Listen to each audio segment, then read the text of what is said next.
Number 14. Faith and the Seventh-day Sabbath, continued. So I really do believe that the Sabbath is the seal of God because it sums up so much of the truth about God. And that it goes right back to creation week, and maybe no other world was created like ours. But because the great controversy had already begun, God chose to do it in this way. Don't we even have the word that creatures on this planet are a distinct order of beings? Not much more said than that. I just wonder what that encompasses. It would seem, though, that because of the challenge to God's righteousness and fairness and respect for freedom, he may have done something unique with respect to our planet that he's never done anywhere else in order to say these things about himself. Yes? About the defeat of Satan in relation to the Sabbath, he says something really interesting. Oh, on that, at the end of creation week, how do you think his charges sounded against God as being selfish and not respecting freedom and not sharing creation with his creatures? By Friday night, don't you think those charges sounded pretty hollow? The beauty of the earth, the freedom of Adam and Eve, the ability to make up their own minds. In fact, how could Satan charge God with not respecting freedom when God even put the tree there of the knowledge of good and evil to allow him an opportunity to approach? I mean, that really answered him back, didn't it? About the defeat of Satan's significance to the Sabbath now. Yes, I think that at the end of the first week, that was a temporary great defeat for Satan. But he went to work. He was not through yet. In fact, Calvary, as far as the rest of the universe is concerned, represented total defeat of Satan with respect to his charges against God. But does that mean Satan has given up yet? No, he still goes about like a roaring lion, seeking whom he may devour. He's been working for 1900 years. And in fact, even at the end of the millennium, when obviously there's not a chance of his succeeding, doesn't he try to gather his followers together to storm the New Jerusalem? It doesn't make sense. That's why it can't be explained, which is a good thing. If we could explain it, we might be able to excuse it. You never can make sense out of Satan's campaign against God. Yeah. Do you think there's any significance in the fact that Christ died on Friday and rested on the Sabbath and rose on Sunday? Well, I think we're invited to read some meaning like that into it, don't you think, in the scriptures there? So on the first Sabbath, yes.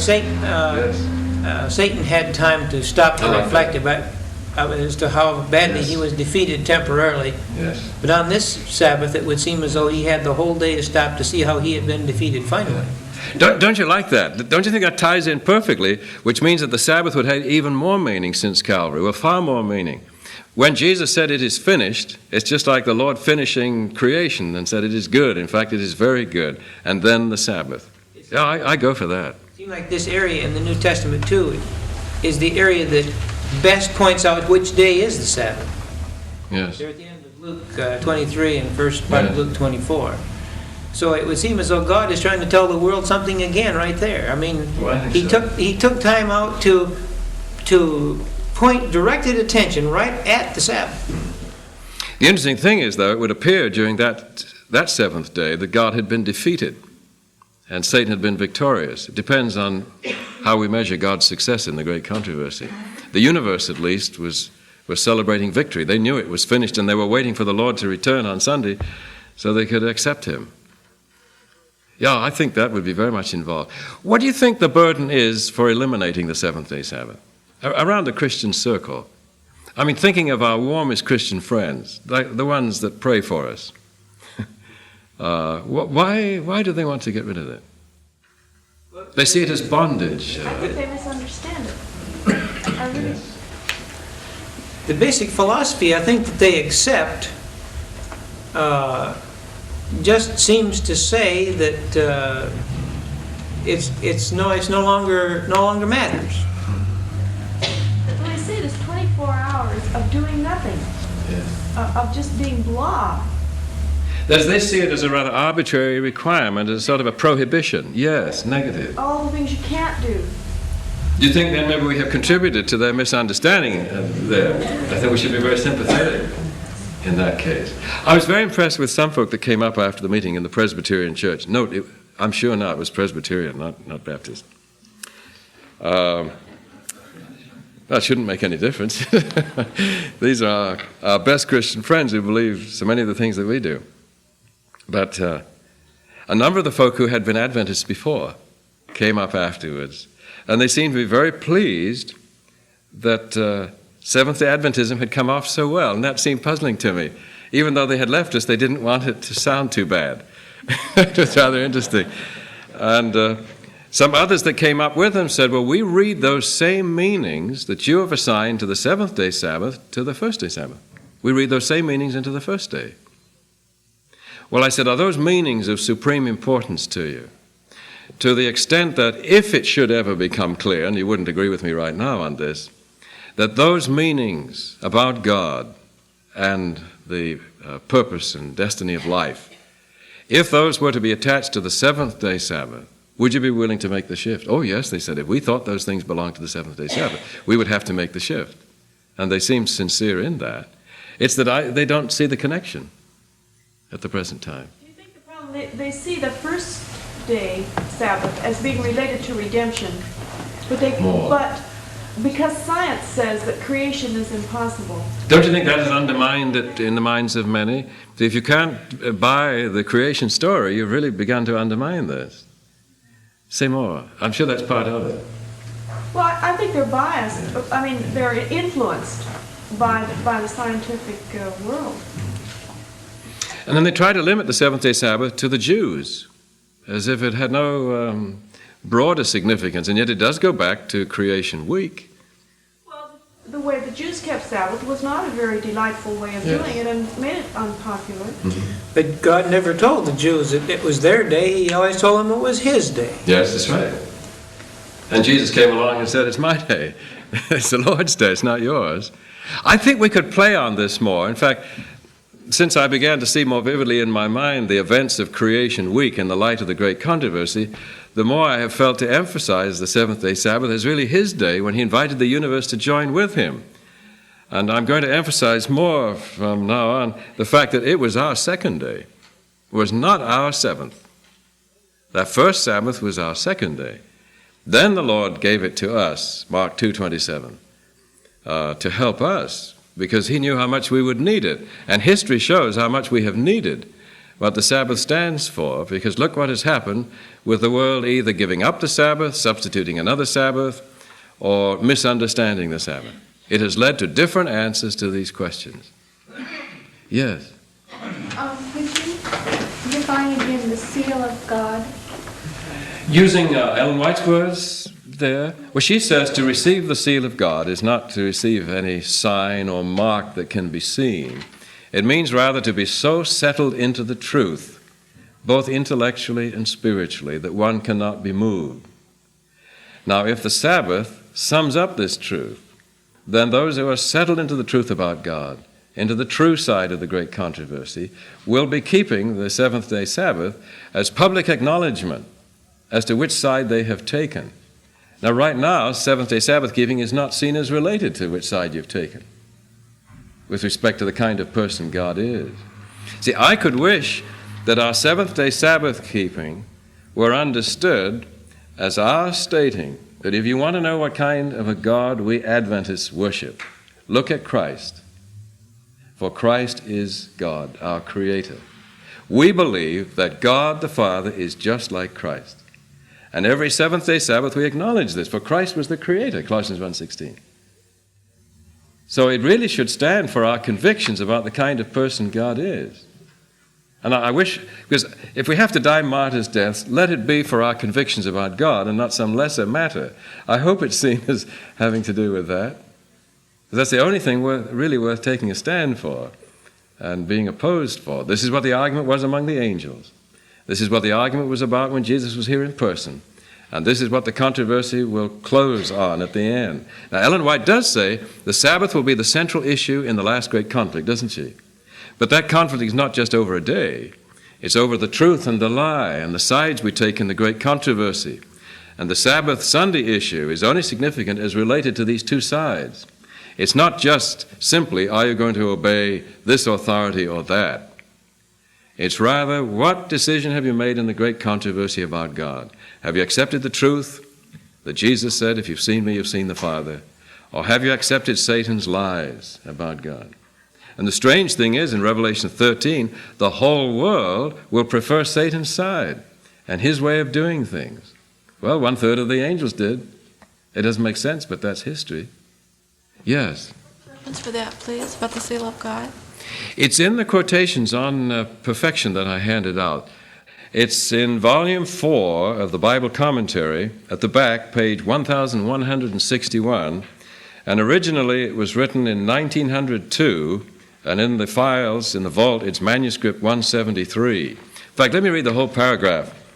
Just as soon as the people of God are sealed in their foreheads, it is not any seal or mark that can be seen, but a settling into the truth, both intellectually and spiritually, so they cannot be moved.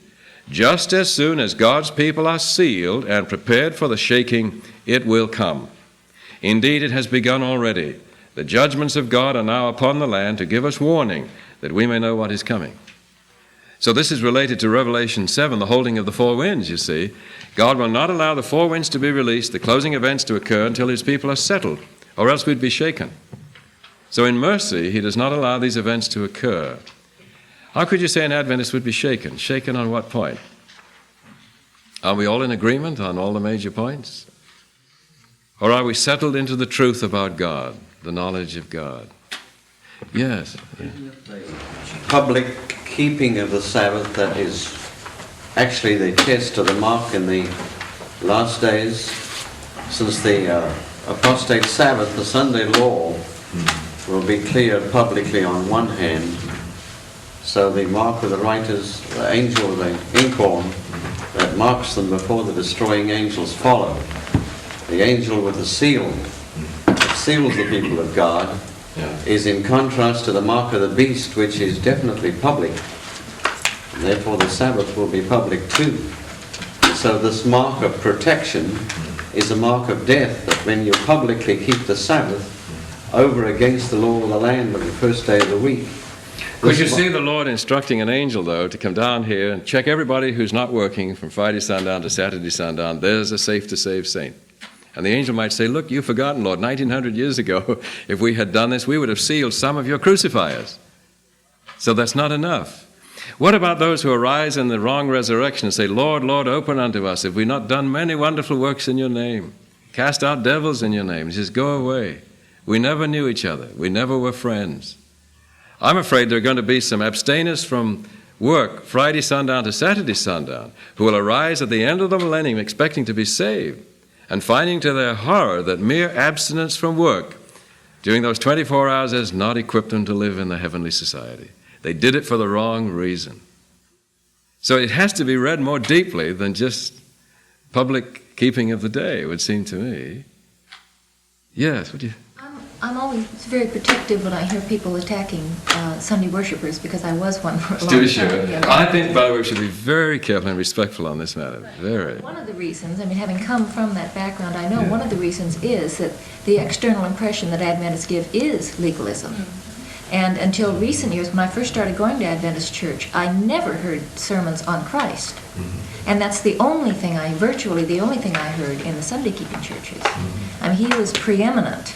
And the obedience was a response to the indwelling spirit, which is exactly what the Adventists believe, except that the Sabbath keeping and the diet and all these other things are emphasized, so have been traditionally emphasized so strongly. We don't come across sometimes the way we would like to.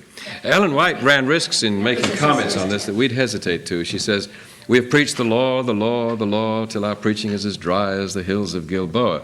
She says we must tie the law and the gospel together, just as you're saying. And there's been more of an effort to do this, and a real effort now, I think, around the circle.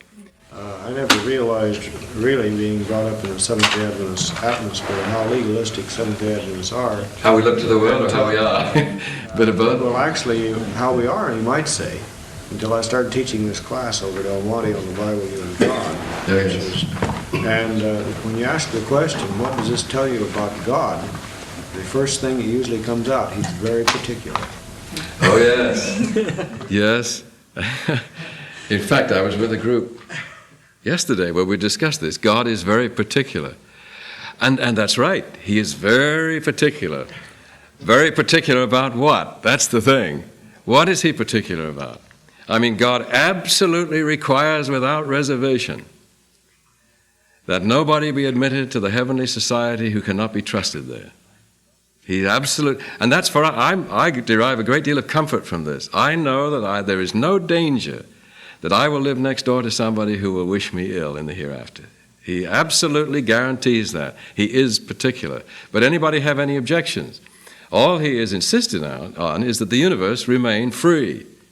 Now, if we don't want to live in a free society, that's something else. But God insists on living in a free society. So I'm glad he's that particular. So some people consider being particular being legalistic. No, I think we can go right along with this and say God is very particular. But about what? It's great good news that he's particular about what he's particular about. Yes. Remember that the Jews felt that he was very particular too, and so they multiplied into them. Yes, and the way they practiced this turned them into, I'll use Ellen White's words, petty spies. That's quite a statement. I should bring that one along. Remember we read that in Sabbath school class. It's quite a statement she makes about those who derive no joy from Christianity. They find themselves failing all the time. So in order to force themselves to be good, they multiply rules and regulations to force themselves to obey. And having worked out this detailed system, then they become very conscious of the extent to which other people are not living up to all these rules, and they become, she says, petty spies. It's a tremendous statement that she has. Mount of Blessing, wasn't it, I think? And I'll bring it and read it here. That's the danger with legalism. It makes society very uncomfortable. And when you're around one of these folk who seems so dedicated to being right, you always feel very uncomfortable yourself. You feel you're being checked, your skirt's being checked, or your hairdo, or the color of your shirt, or what have you, and so forth. You're never comfortable. But around the Lord, they were comfortable. It's true, his perfection made them feel very unworthy. There's no doubt about that. And yet somehow he was so gracious to them, like Simon the sinner, doing that terrible thing, and yet the Lord preserved his dignity. Even Judas' dignity was preserved. So God insists that he will have a society in which we will all be very comfortable in the presence of the Infinite One. This is hard to manage. It's cost a great deal, but it's great good news. Yes? I wonder about our friends, the Seventh-day Baptists, Seventh-day Church of God, who keep the Sabbath. What is going to happen to them at the end of time, do you believe? Fortunately, they, just as we, will be judged on an individual basis. And there's surely some conscientious saints in every one of these groups. As movements, they're sad to watch because they're really diminishing. Could give illustrations of that. There's a Seventh-day Baptist church in Riverside, near the La Sierra campus, and the students go over every once in a while. Two of my daughters, when they were students, went over. One evening, there was a whole group of these young people from the La Sierra campus, and the pastor came down, all enthusiastic. He says, we haven't seen this many young people in our church for a long time. That's true. It's not a thriving church. It's not a growing church. Trying to hang on to something. And yet, very conscientiously, I would leave it up to the Lord to decide whether they'd fit into the heavenly society. Because all of us will arrive there in need of some straightening out. Couldn't you be sure? On some point, none of us is correct on every detail, but if we arrive there with the right attitude, with a humble willingness to listen, just as the thief on the cross will have to, then the Lord can straighten us out on these points. And so I see folk coming in from many different religious communions and coming face to face with the one they admire. And he will say, by the way, it's this way, not the way you said. Well, Lord, good. In fact, the Lord won't even say, and I want you to accept it on my say-so. Let me give you some evidence for it. And the Lord will instruct, as a good teacher does, on the basis of the weight of evidence. And they'll say, right as always, Lord. And I'll go along with that. So all who are saved are, quote, disciples, that is, they're learners. The chief mark of a candidate for the kingdom is that he's a learner. And we'll all arrive in the kingdom as learners with a great deal yet to be learned. Think of living only 70 years compared with the man before the flood who lived nearly 1,000 years. There's such a great deal we don't know. And even theologically, there are all kinds of little things. Oh, think of some of the unfulfilled prophecies that we sometimes argue about. It surely doesn't pay to get heated over these, because we may all be wrong on some of those. And when we get to the kingdom of the Lord, we'll say, here you had 27 different views, and all 27 were wrong. It happens to be the 28th. like this generation shall not pass till all be fulfilled. I now have 13 explanations of that, held by different people sincerely, and I'm not sure if any one of the 13 is right. It may yet be another one, because I have my own. But I hope to arrive in the kingdom willing, if the Lord says, we both smiled and winced every time you gave that explanation because it was so far wide of the mark. But I do think this, that as we venture interpretations, one definite guide is anything that contradicts the essential truth about God. It just doesn't fit, it's out. So any explanation that makes God seem arbitrary and harsh and so forth, this cannot be the right explanation. I have one on this generation that I think fits, but I'm going to still go on working on it because I have friends that I trust a good deal who have a different explanation. Mine? Oh, I like the one in Desire of Ages where Ellen White says, "These signs have appeared. Now we know that the end is near." And she wrote that years and years ago, and she referred to the falling of the stars, the turning of the sun, the moon into blood, the darkening of the sun, and that's May 19, 1780, November 13, 1833, and you look how long ago that has been. And Daniel 12:4, she dates that, 1798. So it's almost 200 years.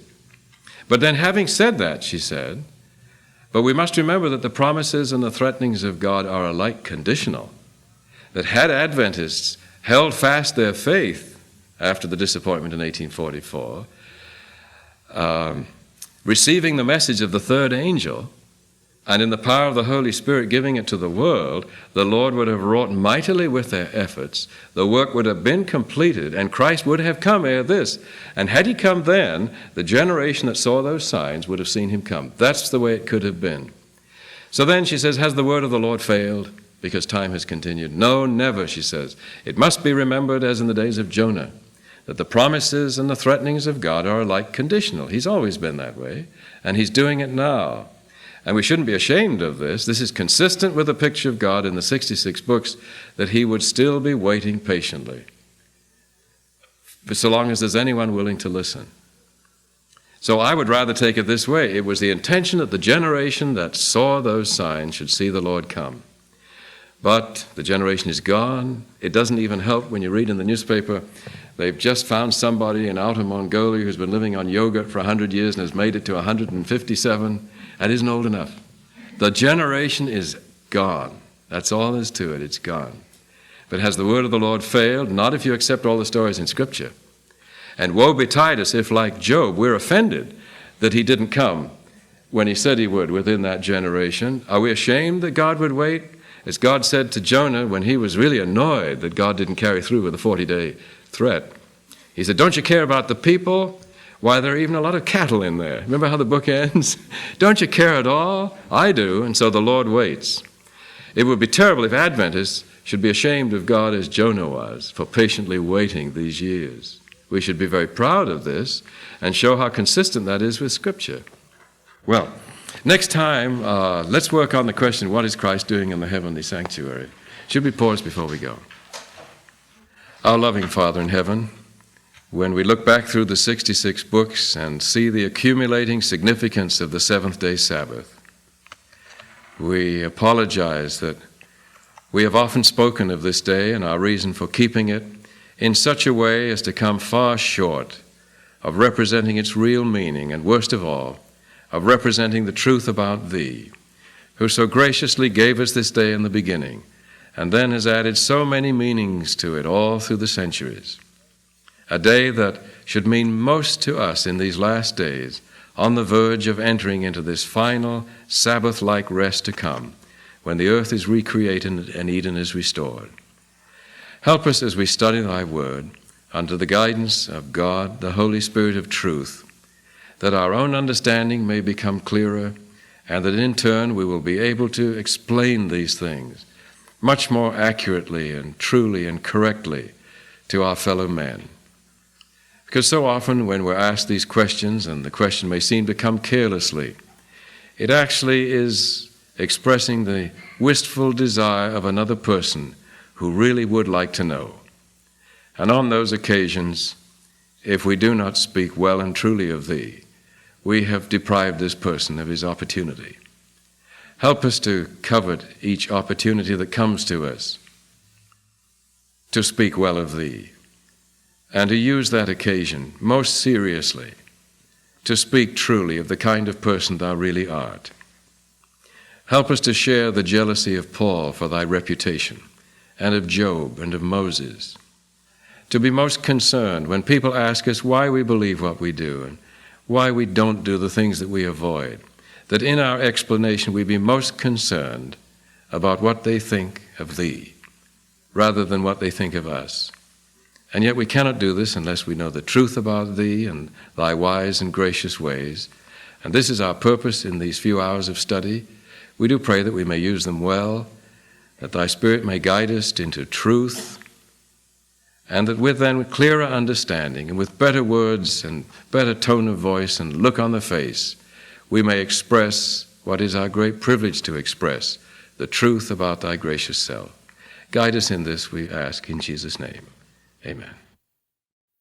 By the way, just for convenience, I did base what I presented tonight on the Sabbath on the chapter in I Want to Be Free, as you may have recognized. In the Liberty magazine, there's a little insert in the last issue, you may have seen it, in which Elder Hegstad used the chapter in here. Well, I have never received such letters from Jewish readers. Not at all pleased with the suggestion that they were legalistic in their Sabbath observance. If it's proper, maybe I could read some of these to you later on. Well, I'm really quite indignant, so I'm having to shape a letter in reply. The main thing I want to suggest is they don't realize how fully we identify ourselves with them, realizing that we have made the same mistake. In fact, I wish I could send them the quotation that Ellen White said, that if Christ had appeared before our delegates at the Minneapolis General Conference, we would have done exactly what they did. So we're not suggesting we're more righteous than they, but trying to learn from the mistake they made. Now, if they're not willing to allow that they have been legalists, then they've ignored Isaiah, they've ignored Amos. Remember Isaiah said, your worship of me is just the commandments of men learned by rote. You remember? Why, their own prophets deplored the legalism in Judaism. But on the other hand, where have some of them, where have the beautiful ideas in the Bible come from? But from Jews. The great picture of God in Hosea, Isaiah, Jeremiah, the Pentateuch. Jesus was a Jew. Paul was a Jew. I mean, think what has come from the Jews. So we're not making light of the Jews and Judaism at all. It's just that we identify ourselves so fully with them. But sometimes a suggestion that they were legalistic is thought to be unkindly critical. Anyway, we're leaving some letters in response to that suggestion. Any questions on the subject of the evening, or the verses about the law, or on the subject of perfection? Yes? What were we going to say to them about the convention that we couldn't go to? Oh, yes. What answer do you give when somebody says, why can't you come? And you say, because I'm a Seventh-day Adventist. And you realize that maybe that wasn't the best thing, and you try to say something better. What have you found is the best thing to say? Because so often our friends will recognize that we are eager to obey the requirements of our church. For example, I don't think I mentioned this before, but when the AMA's Department of Medicine and Religion held a pilot meeting on the West Coast, they invited 40 physicians and 10 clergymen to come and have an initial discussion for a few days to develop programs that could be used in all the other states in North America. And some of you are familiar with this program. In fact, the chairman of the California committee has been Dr. Barnes, known to many of you. And I went as one of the 10 clergymen, and it was a privilege to be there. Only 3 papers were presented. One was by Dr. John Peterson at Loma Linda, and he took the view that the quality of medicine is very much influenced by one's conception of God and one's understanding of the meaning and purpose of life. It was very well done. Well, at an early coffee break, a Jesuit scholar, who was another one of the 10 from San Francisco and a very pleasant person, wanted to be helpful, and he dashed to get the coffee. And he came back with the 2 cups, one for him and one for me. And he held mine out, and just before I could make a move, he withdrew it. "Oh, excuse me," he said. "For you, that would be a sin, wouldn't it?" He took it back, put it on the table. So I pursued him. I said, "Wait a minute, I'd like to discuss that. It depends what you mean by a sin." See, to him it would be a violation of the requirements of the church. "Oh, I see," he said. "Well, then let's go into the bar and talk about it." You see, he hadn't heard about the bar yet. So we wound up in the creamery there section having 7-Up each, which saves many a day, doesn't it? And we discussed these things. But you see, for him, what is a sin for an Adventist is a violation of the requirements of the church. Is that what we want to be speaking to? So if when we're asked why we do this or that, and we simply say, well, it's because we're Seventh-day Adventists, that might be a brave thing to say, but it might not add a great deal. But as you said, what if there isn't time for a Bible study? What can you say? What have you developed on this subject when you explain why you prefer not to go to something on Sabbath? Yes. I just say that that's the day that I worship God. Yes, and they smile sympathetically. That's very nice. That's the day on which I worship God. And in our present society, ecumenical society, they would grant you your right to do that. But how would you avoid this sort of thing? You're on the plane, say, and you've been in some conversation with your neighbor there, and he's been building up a conception of you from your dress and your speech and the fact you don't smoke. And when the spirituous fluids were passed out, you asked for tomato juice or what have you, and he's building up some ideas to what you're like. And then when the trays come, you have pushed certain items maybe to the side of your tray, and he can contain himself no longer and leans over and says, "Why did you do that?"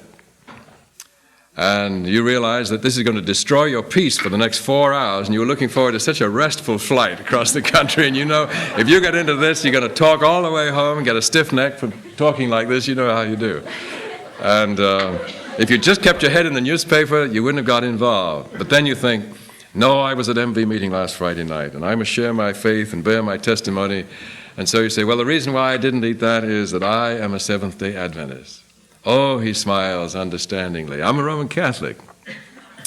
And our church has some requirements too. In fact, you may have noticed on the plane until just recently, before Vatican II, there was a little card that said that on Friday, the faithful could eat meat, airborne but not on the land, and so forth. You know, we do have these regulations, but that one was relaxed at Vatican II. Our churches do lay a lot of requirements upon us, but it's really worth it, isn't it? And you think to yourself, well, I haven't really borne much of a testimony. He's just saying, well, you have your church and I have mine, which is very ecumenical. And then you think, well, I'd like to do a little better. Let me give you the real reason. I'm very sorry I blamed my church. The real reason why I didn't eat that is that God told me not to. Oh, he smiles. How interesting. I thought it was your church. Now I see it's a funny God you have. Because he doesn't agree with that himself. Have you put God in a good light by saying, the reason why I didn't eat that is that God says I mustn't? That hasn't put him in a good light. As a matter of fact, it's run the risk of putting him in a bad light. So one tries to think of a better way. Could one then say, I'm sorry I blamed my church, but I'm doubly sorry I blamed God. Let me try one more time. And I think we may have mentioned this before. I do think those of you who know something about the healing arts can do this so much better. A nutritionist at this point can really say something. A physician can really say something. And you can say, let me give you the real reason. I am a student of health, and for my own best good, I have discovered that this is the best thing for me to do. And please don't feel uncomfortable as you finish your lunch. For me, I have found this to be best, and this is why I do it. But if you stop there, it's no witness yet. It's not until one can say, now it does so happen that I have a religious reason for doing this too, that as I read the scriptures, and I don't know, my friend, how you feel about the Bible. To me, it is authoritative. But as I read the scriptures, God long ago advised us to do this. And there was a day when I didn't know why. There wasn't an explanation in scripture. There was just the advice from the Creator. And because of my confidence in the Creator, I used to do this just on his say-so. Now, as my scientific information has increased, I realize what good sense his command made way back then. In fact, I would do what I've just done, whether there was advice on this subject in the Bible or not, because I'm convinced that, at least for me, this is right. And then you still haven't said anything good about God.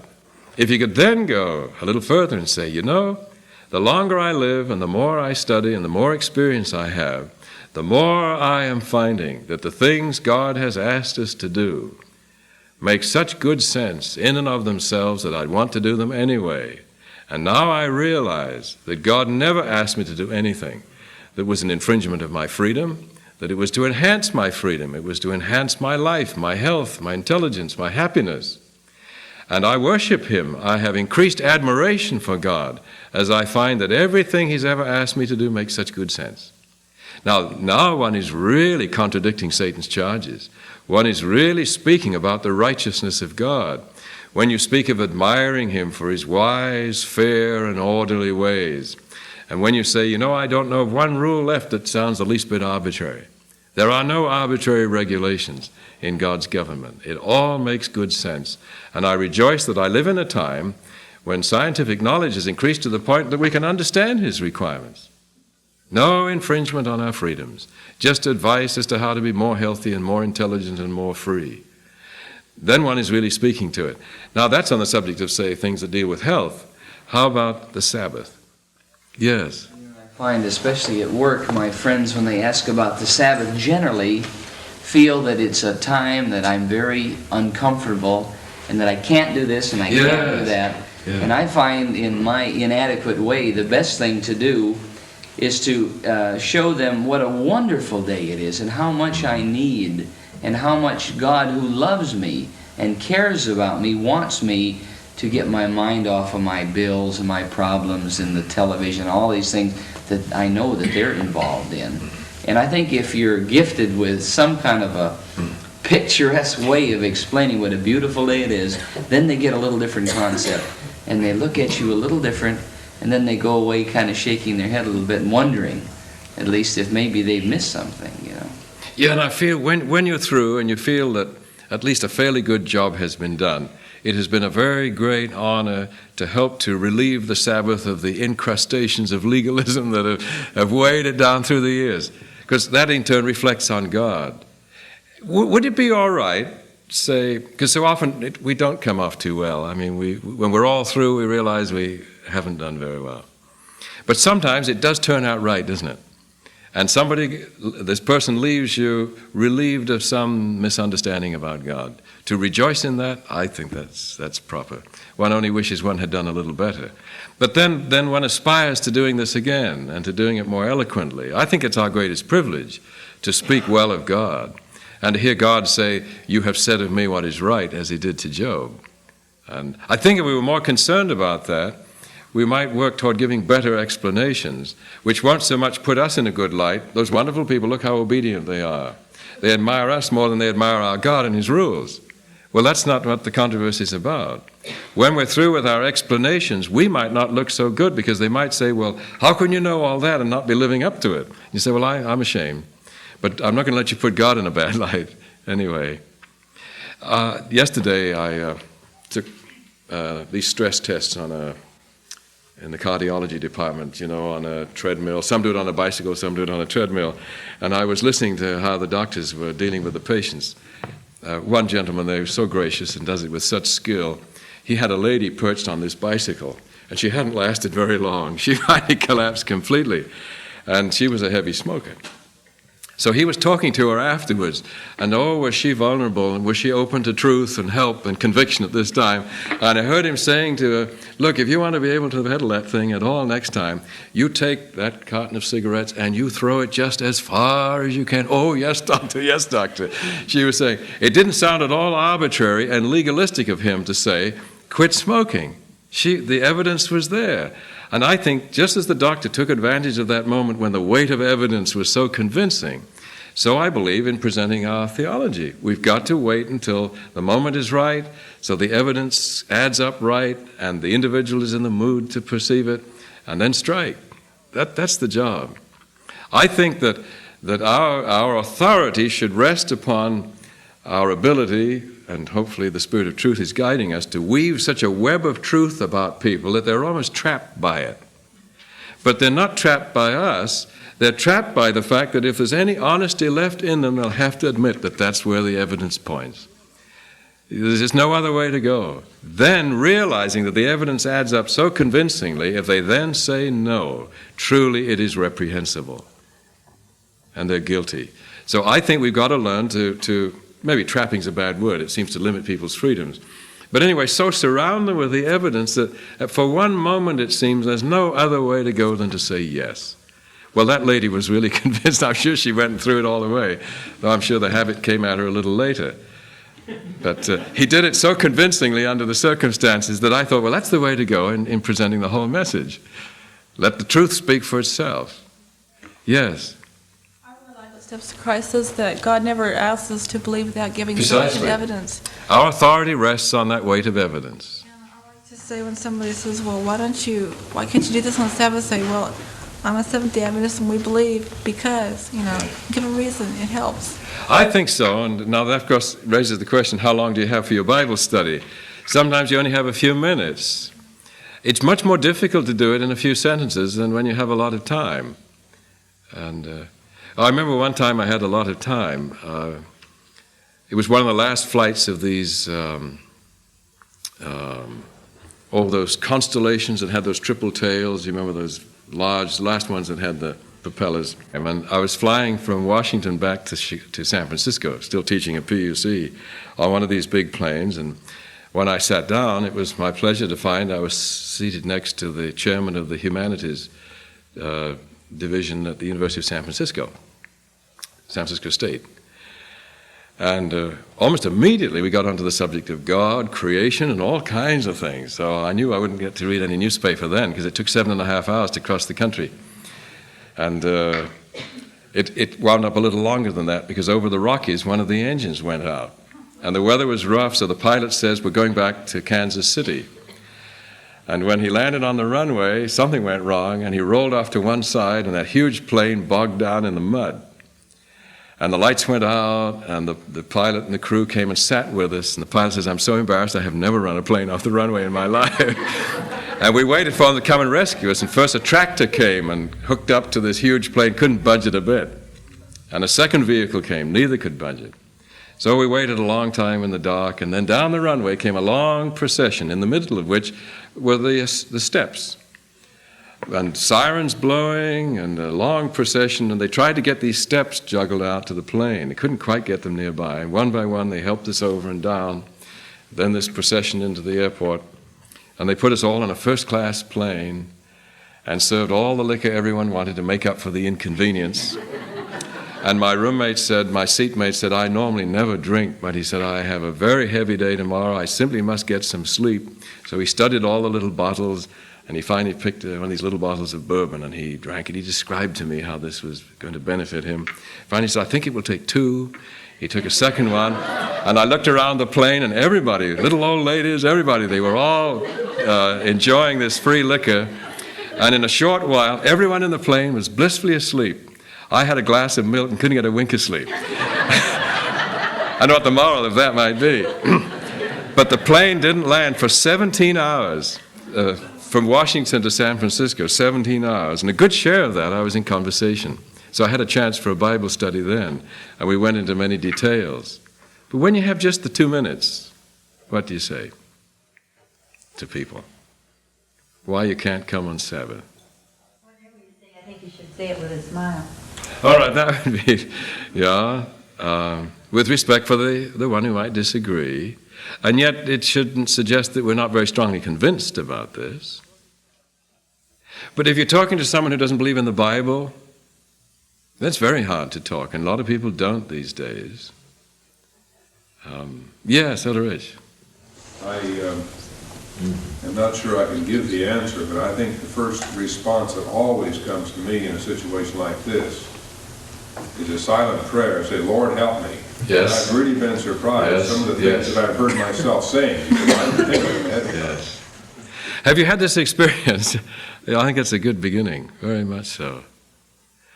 then we remember the promise that the Holy Spirit will bring to our remembrance. Of course, if it's not there, he can't bring it to our remembrance, so it behooves us to feed this in before. Is it enough to say I cannot come because I am a Seventh-day Adventist? Is it enough to say, I'm sorry I blamed my church. The reason why I cannot come to this program next Saturday afternoon is that God has told me not to? Does that put him in a good night, necessarily? One would have to say more than that, would seem to me. Could one say, maybe having deferred to the fact that you don't know what your seatmate believed. Now, it was a little easier on that long flight because we had talked for quite a while. But when it's done rather briefly, if you could say, I don't know how you feel about the Bible, but as far as I'm concerned, the Bible is a trustworthy record of the truth about God from beginning to end. Now, I don't know whether that puts us in the same ballpark together, but that's where I stand. And I accept the total biblical record is true. Now, on that basis, as I understand the biblical explanation about the Sabbath, I keep the seventh-day Sabbath very deliberately, with definite intent, as a public acknowledgement, well, to myself first, and to you, my seatmate, and to anyone else looking on, and even to God, that I worship Jesus Christ as my Creator and my God. That's primarily why I keep the seventh-day Sabbath. And if he grants you a few more sentences, you could say, there's even more to it than that. Because as I understand it, this whole universe has been caught up in a great controversy between good and evil. The one side with a certain picture of God, the other side with a very different picture of God. My picture of God is based upon what Jesus said. Now, everybody knows about Jesus. I mean, even atheists have heard about this marvelous person. I worship Jesus as God, and that means that if you want to know what kind of a God I worship, look at the life of Jesus, who is admired even by Mohammedans, by Buddhists, by Taoists. I've met them. Universally, that person who lived in Palestine 1900 years ago enjoys quite universal admiration, maybe just as a man, you see. But for us, if you want to know what kind of a God we worship, look at Christ, because I accept his words, if you have seen me, you have seen the Father. More than that, I accept the biblical teaching that that gentle person who lived among us was God himself. So really, I keep the Sabbath to indicate the side I have taken in this great controversy. For I understand that controversy to be about God. Many gods worshipped in the world. Every religion has its God. But I keep the seventh-day Sabbath to indicate what I believe about God. And I believe if you look at Christ, you know what God is like. I'd like to tie the Sabbath in with that, but it would depend. No two occasions would be alike. If you were talking to a conservative person who could accept the Scriptures, you could say so much more. If you're talking to someone who doesn't believe the Bible at all, but knows something about Jesus, you could say something else. I don't think one answer will do for two occasions, but maybe if we're full of our subject and convinced, we might be able to pick, and this is where I think the Spirit does his work, those things that would be appropriate. Not too much, not too little, not offensive unnecessarily, but that actually would provide us with an opportunity to say those things that tend to come out with a certain glow of enthusiasm and conviction and feeling, which also carries a lot of weight. Haven't you felt that way in talking with someone? You can tell if it's something he really believes in and he's very enthusiastic about. And I think that our explanation of the Sabbath comes the closest to giving us a chance to say the things that mean the most to us, our convictions about God. And our acceptance of Jesus' statement, if you've seen me, you've seen the Father, and our acceptance of the teaching of Scripture that the one who came was actually God, the Creator himself. I mean, without that, nothing else follows at all that we believe in. So I have had the experience of speaking on that subject and being very pleased that we could say the things that we're able to say about God.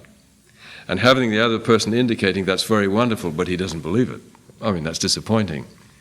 But at least you feel you came close to doing justice to the good news about God. The most maybe disappointing experience I had was one time with a a classmate at Chicago. He lived right below the apartment where I was with my wife and youngest daughter back in 45. He was a wonderful student, getting a PhD in philosophy of religion, but he was an atheist. In fact, upon graduation, really a fine person, he became pastor of the First Baptist Church, not Presbyterian this time, First Baptist Church in Sioux City, Iowa. And if he were here, you'd be impressed, an eloquent gentleman. But he was a real philosophical atheist who'd thought it all through. Most folk who claim to be atheists aren't atheists at all. But he'd really thought it through. Well, one evening, he said, look, we've often talked, why don't you just take the evening and tell us what a Seventh-day Adventist believes in? Well, I thought that's a rare opportunity, and it took quite some time. And you could imagine what was presented. And when I was through, I thought, say, this really is a great system of thought that we hold to. It makes sense from beginning to end. It's the most defensible, intellectually respectable system of philosophy and theology, and those are proper words to use, of all the choices there are. Ellen White herself says, the Bible contains a complete system of philosophy and theology. Those are good words. But when I was all through, he said, I like what you say, but I am afraid you're going to discover when you get back to your college that you are no longer a Seventh-day Adventist. Because he said, I know many Seventh-day Adventists, and they do not hold to those views. Well, that wasn't what I was aiming at as a result of the evening. Well, he said, as a matter of fact, I used to be pastor of the community church within 15 miles of Pacific Union College. Who had he met? I wonder that he got this impression. But ever since that day, I've read more meaning into the comment, what if the only Adventist other people met were you? What conception of God and of Adventism would they get? Because he had built his conclusions on the basis of some people he'd met, and he had not got this picture. I think what I presented you would all buy. It's what you'd say yourselves. And it's a great picture of God. But he felt, as he knew Adventists, this was not. Oh, by the way, do you get the Reader's Digest books? This one that has just come out? Did you finish reading it? These are the condensed books, and in the one that has just come out, the first one is a terrible misrepresentation of Seventh-day Adventism. Most regrettable, and it'll go into millions of homes. One of my daughters had just finished reading it, and she came to see me today. She just finished it to tell me it's about two graduates of Walla Walla College, one who had stayed an Adventist, one who had given up the faith, and they both had been shipwrecked at sea, and for 2.5 months they had drifted, and the experience they had had. You've seen this? Well, you should read the book now. And the caricature of Seventh-day Adventism will make you ill. But that'll go to many people, and to many, that's all the evidence you need. Yes?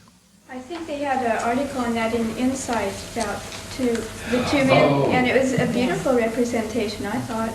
In the Inside it was. Told, you see, from another viewpoint. I understand that the book is told from the viewpoint of the brother who gave up the truth, and someone wrote it for him.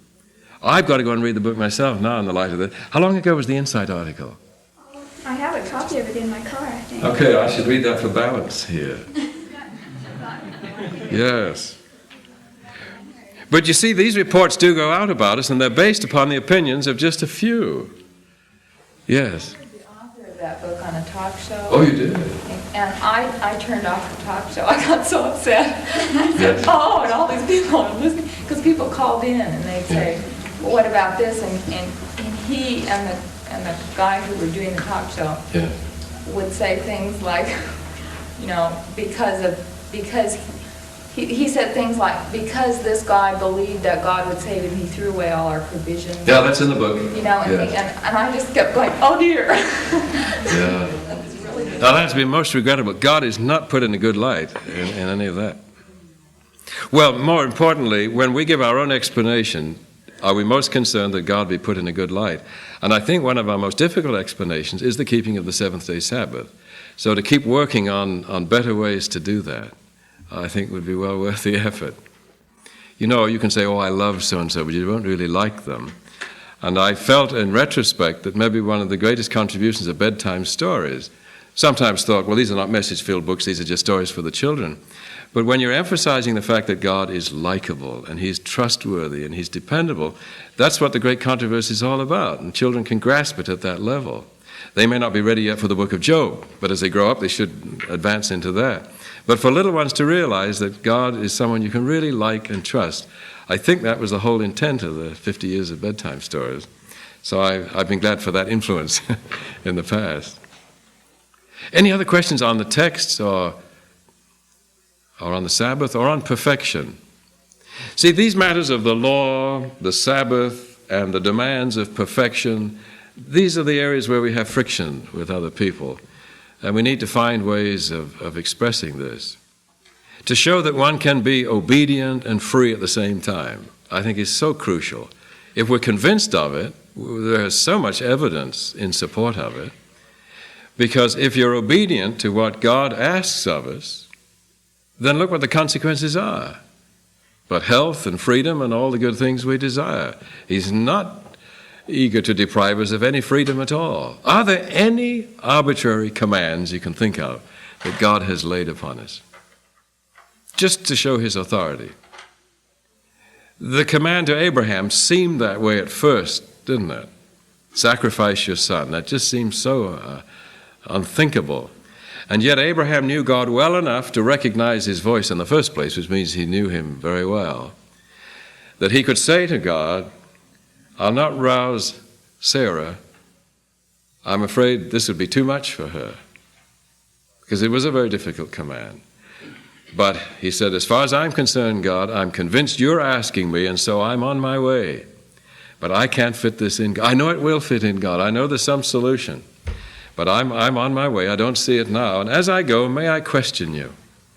And you remember how Abraham thought that through for 3 days and 3 nights. Isaac would lie down and sleep, but not Abraham. Sleepless nights, thinking it through.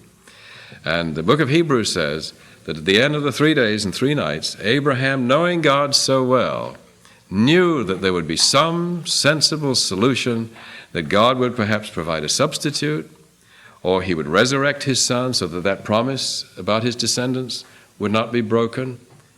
And that's exactly how it worked out. So Abraham's confidence in God was justified. But God tested him by asking him to trust him under very extraordinary circumstances. Now, the trust didn't mean simply, well, God, anything you say, it doesn't have to make any sense. It doesn't even have to prove to be sensible. It's just on your say-so, I'll do it. No, his confidence in God was that it would prove to be sensible because everything else had. And indeed, think how significant that event was. Think what it represented. And knowing the background, it allowed God to say before the heavenly council, before whom Satan had accused Abraham of being untrustworthy, he could say to that council, now have you watched my servant? Do you have any doubts about Abraham? No, they said. Look what he's been willing to do. I mean, that event had many meanings. Many meanings. God never asks us to do anything that is arbitrary and without meaning, without significance. Or can you think of one that we have? Did Abraham ever find out the meaning? We know, because we have the.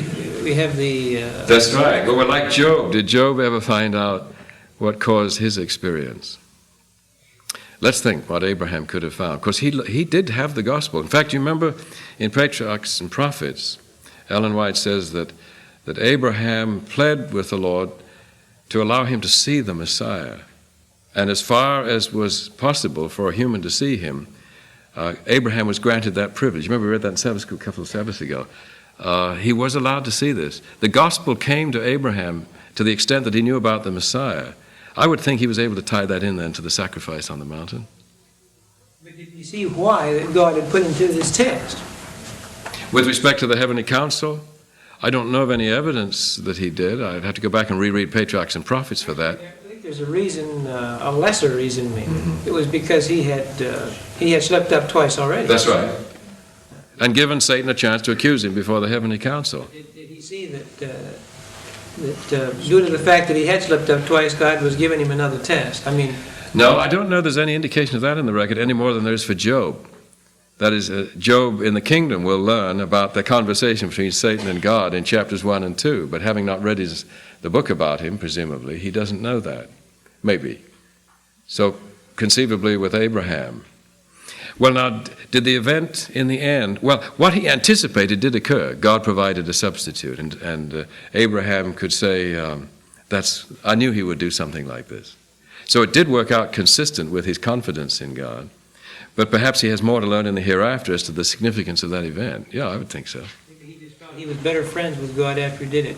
Yes, well, I think that would be true too. I think so, yes. His knowledge of God had to have been quite great because it was recorded of him. It says that he looked for a city whose builder and maker was God. In other words, he was looking forward to a future far beyond anything that was right here on earth at that point. Well, I was very impressed rereading just a couple of weeks ago that section in Patriarchs and Prophets on how much he knew and how the Lord allowed him to see, now what the see meant, to see the Messiah. There's 2 pages on that. As far as mortal eye could bear, he was given the privilege of seeing the one to come. I wonder what he saw. Of course, Daniel in vision saw him before he came. You remember he saw this one who looked like a human being in Daniel 7? So there has been a way in which Christ has been represented to people who lived before Calvary. I wonder if Moses didn't see this too.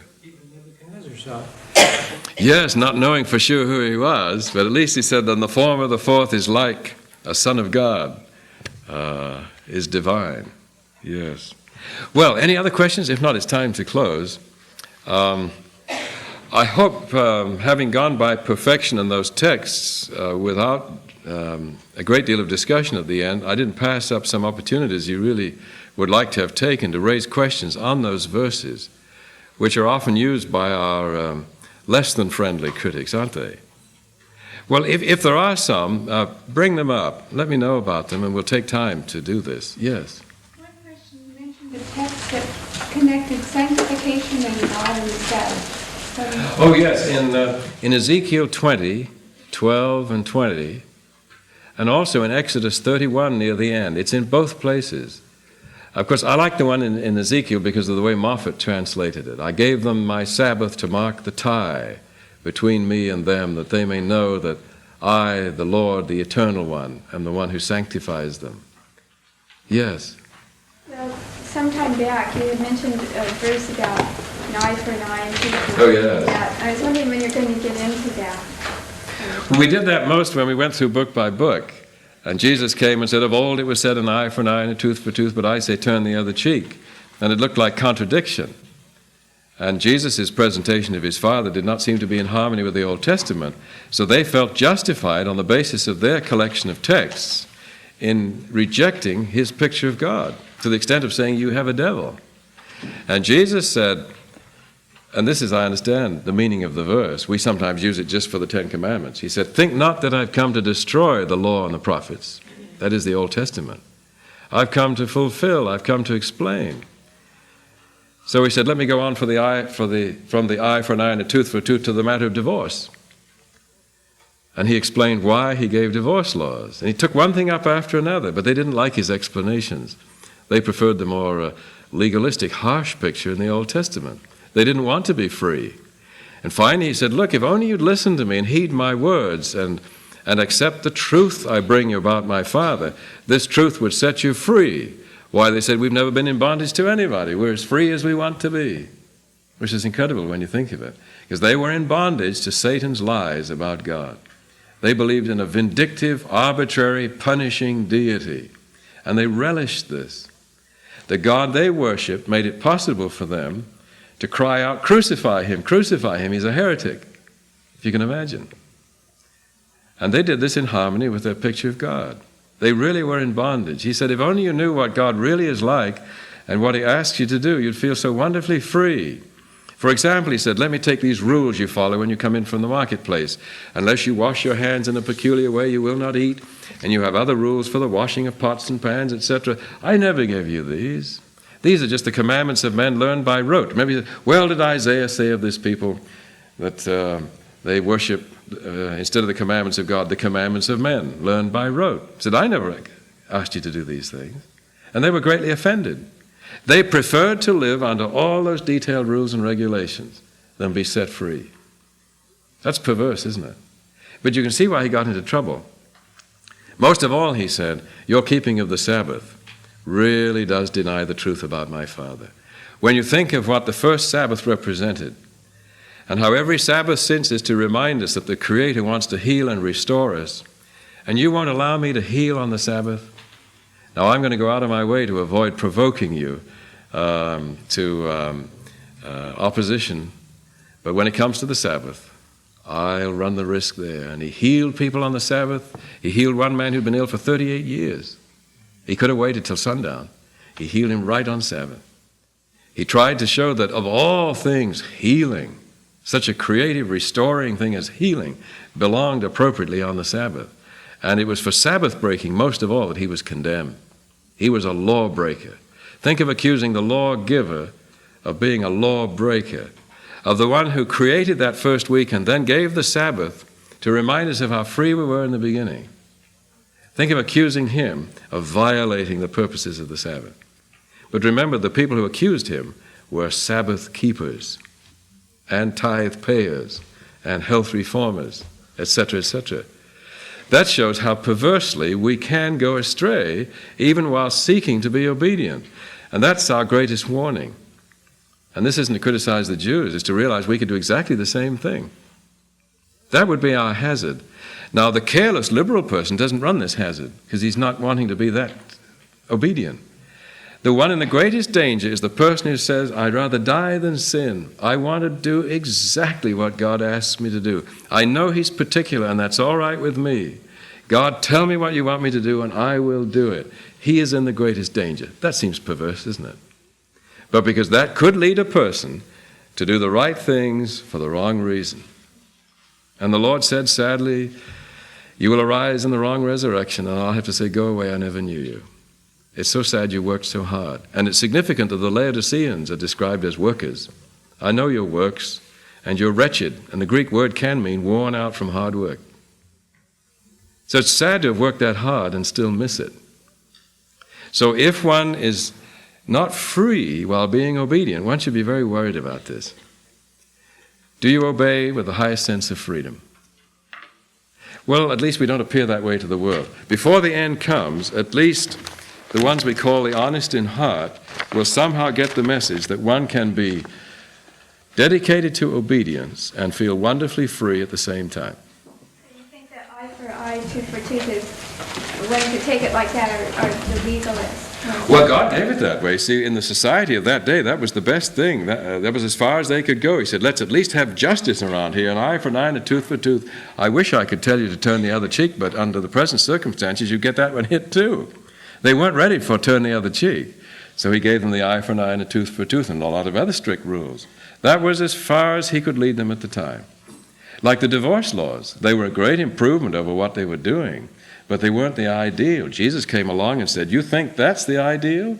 Divorce and the eye for an eye and a tooth for a tooth, etc.? He said, I gave you those rules because of the stiffness of your necks and the hardness of your hearts. What I really wanted was the ideal in the Garden of Eden, but you weren't ready for that. People at that time. That's God's condescension to meet us where we are and give us rules that we need. But let's not misunderstand God for stooping that low. See, God has stooped very low to meet us, and we look and say, so that's what you like? That's the highest you can reach? No, that's the highest we could reach. He's way up there. And he stoops to meet us there. That's the highest we can reach. And then says, come on up, higher. And Jesus brought a far more ideal picture. And they didn't like it. They preferred to live at the foot of Sinai in the playpen, surrounded by all those rules. And he wanted to set them free. Free to be disorderly? Oh no, there's no freedom where there's disorder. But to be orderly in the highest sense of freedom, because it makes such good sense to be loving and gracious and trustworthy and orderly. That's his goal. But that's for grown-ups. In a way, freedom is for grown-ups.